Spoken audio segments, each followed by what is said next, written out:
There are multiple modalities in traditional Chinese medicine. It goes far beyond a cup of tea. Traditional Chinese medicine is scientific, it's physical, it's supernatural, it's historical, it's philosophical, and it goes way beyond Western medicine. In Western medicine, we have a doctor for the hand, we have a doctor for the foot, we have a doctor for the head. In traditional Chinese medicine, there is no separation. There is no podiatrist and neurologist. It's all combined. And so when you're putting together tea blends, it's first important to understand that there is no, this tea is for inflammation, this tea is for anxiety, this tea is for hydration. Traditional Chinese medicine is holistic, it's natural. And if you want an in-depth understanding, you have to read the Chinese ancient medical text, Huangdai Nijing. We have a free PDF on zenstea.com. You could click the link below. I also have a YouTube video on the Huangdai Nijing where we cover really quickly the basics behind traditional Chinese medicine and why this text is so influential in this field. A traditional Chinese medical physician who's going to put together a tea blend will make sure that they look at the eyes, the ears, the nose, the lips, and the tongue.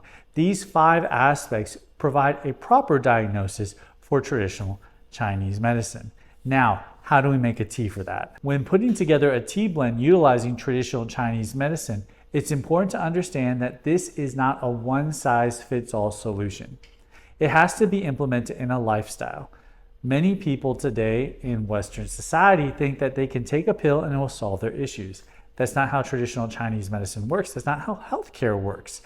But it's important to understand that if you are implementing a tea that helps out with anxiety, detoxing of the liver, the kidneys, maybe it provides cardiovascular benefits. If this tea is going to be implemented in a healthy way to really provide the wellness and healing that this patient is looking for, it has to be implemented in a lifestyle. And this is why Zen's Tea House often works with traditional Chinese medical physicians, naturopaths, homeopathic doctors, and even Western medical physicians who are trained in Eastern medicine. If you found this video helpful, please give it a thumbs up. If you have any questions, please leave them in the comments below. And if you want to learn more about traditional Chinese medicine and how to implement it with teas, please take a look at that YouTube video, the Huangdai Nijing. It's got a lot of information. And again, we have a free PDF summary on the website, www.zenstea.com.